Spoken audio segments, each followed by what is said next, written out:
In today's episode, we're breaking down one of the deadliest 24-hour stretches on the Matterhorn's Hernley Ridge in years. 8 climbers began a standard commercial ascent. By the next day, bodies lay scattered across the mountain. What makes this story unsettling isn't a single error, but a chain of decisions that felt reasonable in the moment and impossible to undo once the mountain stopped giving time back. It was August 12, 2016, and the air above Zermatt held the electric stillness that comes before weather turns violent. The Matterhorn rose from the Swiss-Italian border like a stone fang, 14,692 feet of shattered rock and exposure that had claimed hundreds of lives since the first ascent in 1865. The Hernley Ridge, the most popular route to the summit, featured intermittent fixed ropes and chains on the steepest sections. The holds were polished smooth, and the limestone was still fractured and unreliable. On clear, summer days, it could see 50 or more climbers attempting the ascent, their colorful jackets forming a slow-moving chain up the mountain's northeast face. At the Hernley Hut, positioned at 10,696 feet on a rocky shoulder of the ridge, a guided group of 8 was making final preparations for their summit push. The group had booked a Chamonix-based guiding company for a standard Matterhorn package. Guides, hut booking, and logistics included. Leading the expedition was Henrik Voss, 38, a German guide with 12 years of experience and over 60 Matterhorn ascents. He was efficient rather than charismatic. The Matterhorn wasn't a mountain he loved or feared, just a product. He'd stopped obsessing over forecasts, trusting his feel and experience. His impatience with slower clients had grown each season, though he kept it masked behind professional politeness. The assistant guide was Luca Moretti, 29, from Broi Cervinia on the Italian side. He was ambitious and hungry for recognition. Eager to eventually start his own guiding operation, he carried a camera as part of building a professional portfolio, though he kept it packed during technical sections. The 6 clients were a familiar mix for the Hernley.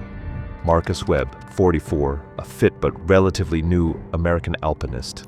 Sarah Linden, 39, a trauma surgeon with strong Rockies experience and enough training to move confidently on guided alpine terrain.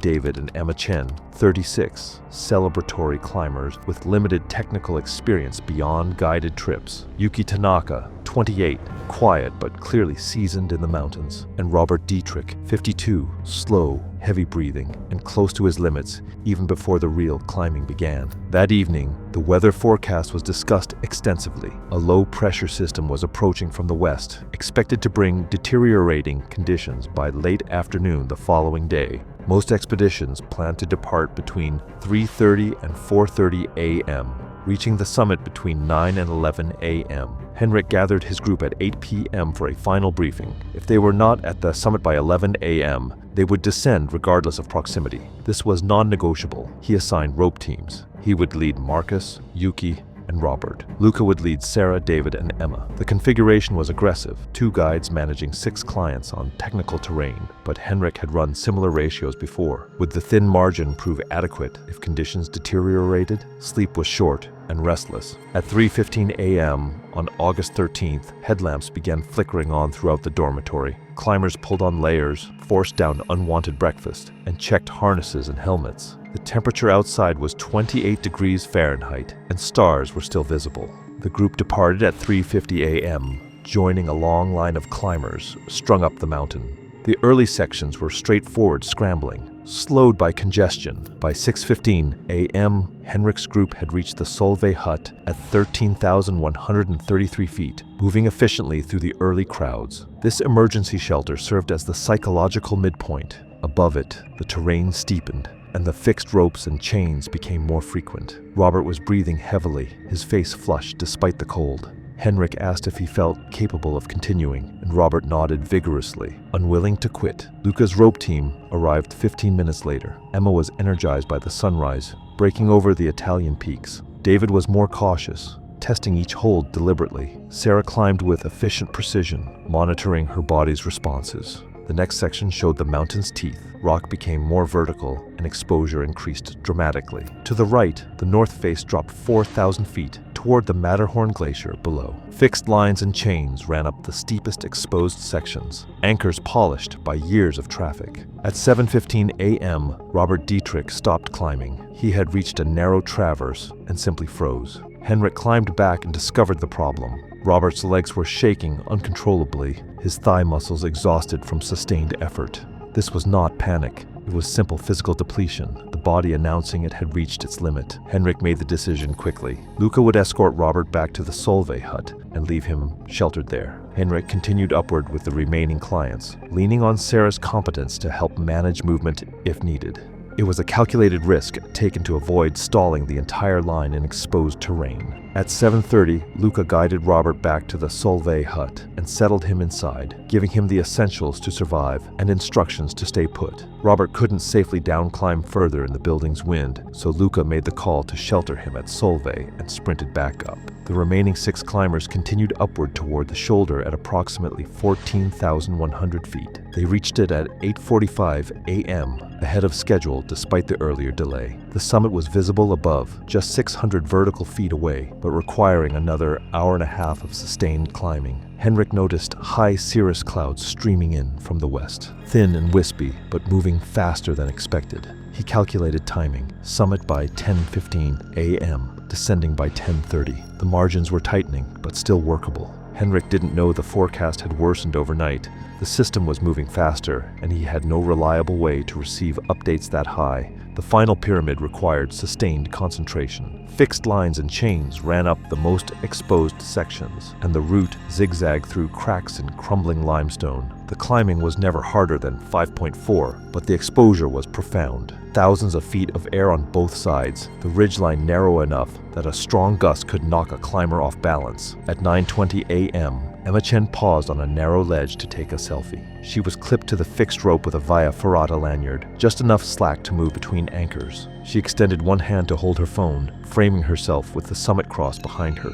The ledge was perhaps 18 inches wide, with a vertical drop of several thousand feet to her right. David, climbing below, called up for her to keep moving. Emma waved acknowledgement, took her photo, and reached back to grip the rope for her next move. Her glove had become slick with condensation from her breath, and as she grabbed the rope, her hand slipped. The slip was minor, just a momentary loss of grip, but it caused her to lose balance. She overcorrected, leaning too far back, and her right crampon caught on a protruding edge of limestone. The crampon snagged, and Emma's upper body continued rotating while her foot remained anchored. The force twisted her knee violently. She felt something give, a sickening sensation of structural failure inside the joint, and fell backward off the ledge. The tether arrested her fall, the absorber deploying with a hard tug. Emma found herself hanging from the fixed line by her harness, her body dangling over new open space. Her right leg twisted at an unnatural angle. The knee refused to bear weight, the joint was unstable, and swelling was rapidly increasing inside her pant leg. The pain was immediate and overwhelming. She began screaming. Henrik reached her within 2 minutes. He clipped in beside her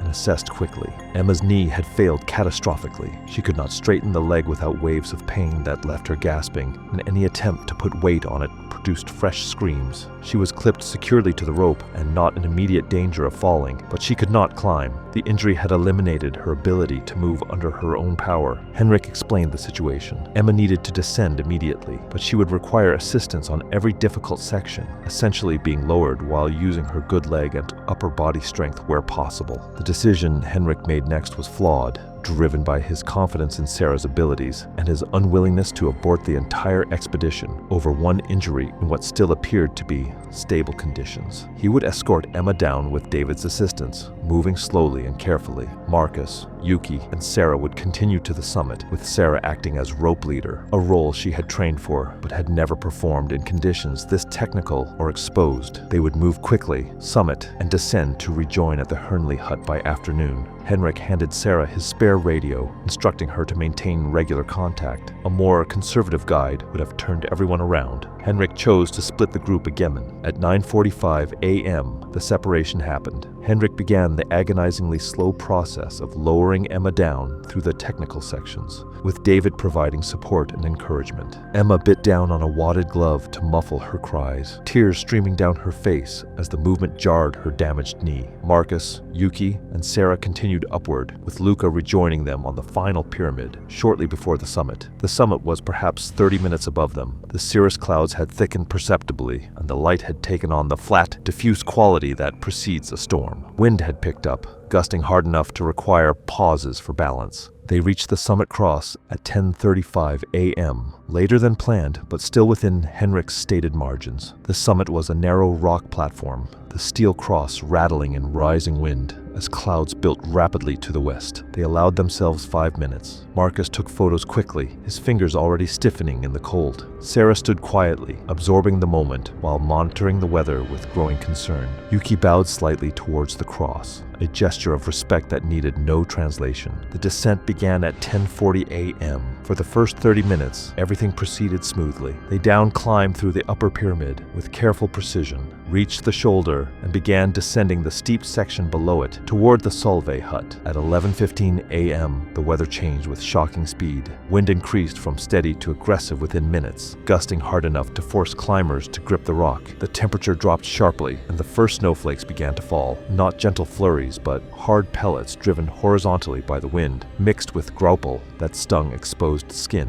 Visibility deteriorated from unlimited to perhaps 200 feet, then less. The storm had arrived hours earlier than forecast, and they were exposed high on the ridge with no immediate shelter. Marcus was leading the descent, with Sarah in the middle and Yuki bringing up the rear. They were perhaps 200 feet above the Solvay Hut when Marcus reached a section where the normal route should have traversed across a moderate angle slab. The rock here was smooth limestone, and in dry conditions with good visibility, it was straightforward, friction climbing that required careful footwork but no protection. But the whiteout had eliminated landmarks. Spindrift obscured the rock, and the actual line of the fixed line that marked the proper traverse was somewhere to their left, swallowed by cloud and blowing snow. Marcus stepped onto what felt like the right line, but the surface was becoming coated with a thin layer of ice, accumulating faster than it could blow away. He placed his left boot on the slab, testing the friction carefully. His crampons scraped against limestone but did not bite. The points skittered sideways, finding no purchase on the glazed surface. He tried a different angle, shifting his weight gradually. The result was the same. He looked for a fixed line to clip into, scanning left and right through the spindrift. Nothing was visible. He called back to Sarah that they might be slightly off route, that the traverse was becoming dangerous, that the protection should be nearby, but he could not locate it in the whiteout. They had limited options: attempt to traverse and regain the route, or wait in place. Waiting was not viable. They were fully exposed to wind that was stripping heat from their bodies, and hypothermia would become a factor fast. Marcus attempted the traverse, moving as carefully as he had ever moved in the mountains. He kept 3 points of contact, testing each placement before committing his weight. The wind tore at his jacket, trying to peel him off the rock. Graupel stung his face. He made it perhaps 15 feet across when his right crampon lost purchase on the iced limestone. He fell immediately, his body sliding down the slab without anything to arrest the movement. The slope steepened sharply below the traverse, and Marcus accelerated over the edge, his trajectory carrying him down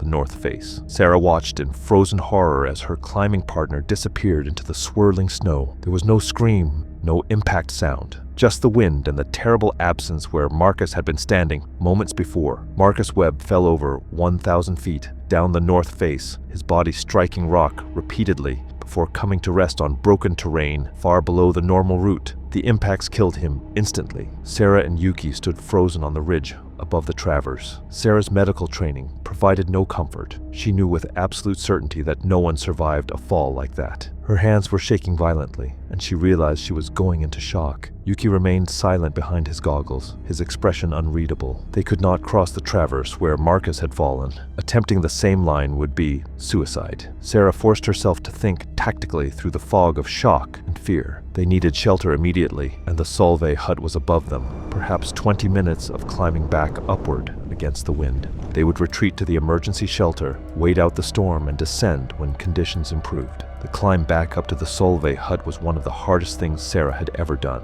Every instinct screamed to descend, to escape, but logic demanded they climb toward the only shelter available. They reached the emergency structure shortly before noon and forced open the metal door, stumbling into the dark interior. The Solvay Hut was essentially a steel box bolted to the ridge at 13,133 feet, with basic wooden benches and minimal survival supplies. It was not heated, and the temperature inside was only marginally warmer than outside, but it blocked the wind and horizontal snow. Sarah and Yuki collapsed onto the benches, their bodies shaking with cold shock and exhaustion. They were soaked, Neither climber had carried a heavy belay jacket or bivouac insulation. Both had left bulkier layers behind for speed, leaving them critically underprotected once movement stopped. The storm had driven moisture through every layer. Despite their shells, sweat from the climb had saturated base layers, and one driven grapple had found every gap in their jackets, melting against their skin. Their gloves were damp, their socks wet inside their boots. At this altitude, wet clothing accelerated heat loss catastrophically. They had minimal supplies, some energy bars in their packs, a little water, and thin emergency blankets stored in the hut's supply box. Sarah inventoried what they had and calculated grimly. Without dry clothing, additional insulation, and the ability to generate body heat through movement or calories, survival time was measured in hours, not days. If you want more deep dives into what actually happened on these mountains, subscribe and leave a like. Your support makes more videos like these possible. Now let's get back to the ridge. Meanwhile, lower on the mountain, Henrik had managed to evacuate Emma and David to the Hernley hut. The descent had taken over 2 hours of painstaking effort, with Emma essentially being lowered down every difficult section while biting back screams. During the descent, David slipped while managing Emma's weight on a steep section. The fall was short but uncontrolled. He struck his head against an exposed rock edge, his helmet shifting on impact, and never regained consciousness. Luca had already reached the hut and were resting when Henrik's group arrived. Emma was given pain medication from the hut's medical supplies and positioned near the wood stove. A helicopter evacuation was requested, but the weather had deteriorated to the point where flight operations were grounded indefinitely. Up at Solvay, Robert's condition worsened alone in the shelter. Exhausted, damp, and unable to generate heat or melt snow, he would be dead from exposure by morning. Henrik attempted to radio up to Sarah but received only broken static. Cell service was down entirely. He assumed the summit team was still descending through the storm and would arrive within hours. The weather outside was now genuinely dangerous. Visibility had dropped to less than 50 feet, and wind was strong enough to knock climbers off balance on level ground. At 2:30 p.m., Sarah's radio crackled to life after repeated attempts. She had finally managed to contact the Hernley hut, though the transmission was broken and intermittent. She reported that Marcus was dead, fallen during the descent, and that she and Yuki were sheltering in the Solvay hut. Henrik's stomach dropped. He had lost a client, and 2 more were trapped in an emergency shelter with a major storm intensifying around them and no way to reach them safely. The storm continued throughout the afternoon and into the night. Inside the Solvay hut, Sarah and Yuki tried desperately to stay warm. They huddled together for shared body heat, did small exercises to maintain circulation until exhaustion made movement impossible, and wrapped themselves in the thin emergency blankets. But they were fighting a losing battle. Their wet clothing continued to drain heat. Their damp gloves and socks eliminated any chance of keeping extremities warm, and their bodies were running out of calorie reserves to generate warmth. They had eaten their energy bars, but the meager calories barely registered against the deficit they were running. Sarah kept Yuki talking to assess his cognition, but as the hours passed, his responses slowed and fragmented. Altitude and cold compounded the decline. By midnight, both climbers were showing clear signs of moderate hypothermia. Sarah's violent shivering had diminished, a terrible sign that her body was depleting its energy reserves and losing the ability to generate heat through muscle contractions. Yuki had become increasingly quiet and withdrawn, his responses sluggish, his movements uncoordinated. They took turns trying to stay awake, but exhaustion and cold made consciousness a battle neither could win indefinitely. In the early hours of August 14th, Yuki stopped responding to Sarah's attempts at conversation. She shook his shoulders and called his name, but he did not react. His breathing had become shallow and irregular, his pulse weak and thready when she checked it with fumbling fingers. Sarah recognized the progression. Severe hypothermia, the body shutting down system by system as core temperature dropped below critical thresholds. There was nothing she could do. She had no way to warm him, no dry clothing, no additional insulation, no means to reverse the process. She could only sit beside him in the dark metal box and wait. Yuki Tanaka died sometime before dawn on August 14th. When Sarah checked for a pulse near first light, she found nothing. His skin was cold, his body still. She was alone now, trapped in a steel shelter with a dead climbing partner, her own body shutting down hour by hour. The storm broke at first light. Wind dropped suddenly, and snow stopped falling. Visibility improved to several hundred feet. At the Hernley hut, rescue operations were immediately coordinated. A team of professional mountain guides began preparing to ascend toward the Solvay hut, and helicopter support was requested from Air Zermatt. But shortly after 7 a.m., As the rescue team was climbing through the lower sections, a major rockfall occurred on the north face. The storm had saturated and loosened already fractured rock, and accumulated snow released, triggering a massive section to break away. Debris tumbled down the mountain, creating a hazard corridor that intersected portions of the normal route below the Solvay Hut. The rescue team was well below the impact zone and was not directly hit, but the event changed the risk calculation dramatically. The mountain was unstable, and continued rockfall was likely as temperatures rose and meltwater worked into cracks. The team leader made the decision to pause the ascent temporarily. They could not risk additional casualties by pushing into an active rockfall zone without a better assessment of conditions. Inside the Solvay Hut, Sarah heard the rockfall, a sound like distant thunder that continued for nearly 30 seconds. She understood what it meant. Rescue was delayed, perhaps for many hours.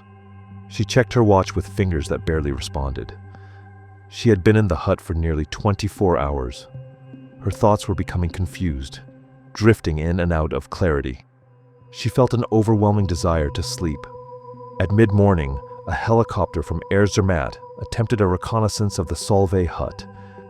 The pilot maneuvered carefully through marginal conditions, approaching from below to assess whether an extraction or supply drop was feasible.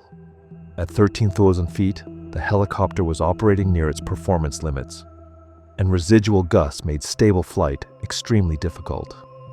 The pilot made several passes, trying to position for a potential rescue attempt, but wind shear and downdrafts repeatedly forced him away from the ridge. On one approach, a sudden downdraft caused the helicopter to drop sharply, the rotor disc coming dangerously close to the ridgeline. The pilot made the professional decision to abort. He could not maintain stable positioning in these conditions, and he had observed no movement in the hut's windows during his passes. Radio contact with Sarah had been lost hours earlier. Sarah Linden died sometime late that morning, approximately 24 hours after taking shelter in the Solvay Hut. She lost consciousness and never woke up. Her body simply stopped, too cold, too exhausted, too depleted to continue. She died alone, slumped against Yuki's body, both of them frozen in the dark metal shelter. The weather stabilized enough on August 15th for ground recovery operations to proceed. A team reached the Solvay Hut late that morning and found both bodies. Sarah and Yuki were evacuated by helicopter that afternoon. Marcus Webb's body was recovered from the north face using long-line extraction. Emma Chen was evacuated once the weather permitted, but complications from prolonged exposure and trauma set in. She died later that day at the hospital. Robert Dietrich's body was recovered from the Solvay Hut. Henrik Voss and Luca Moretti descended when conditions allowed. The cantonal police reviewed radio logs and interviewed the surviving guides. Their report found no single failure, only compounding a risk, a faster-moving storm, split teams, and critical decisions made with incomplete information. Marcus Webb died in an unprotected fall during whiteout conditions. Sarah Linden, Yuki Tanaka, and Robert Dietrich succumbed to exposure after becoming isolated. David Chen was killed during the descent, and Emma Chen later died from trauma and exposure. No charges were filed. Insurance claims were settled. Henrik Voss left Alpine Adventures within a year, and Luca Moretti left guiding entirely. Thanks for watching. Want to watch more? Click on your screen now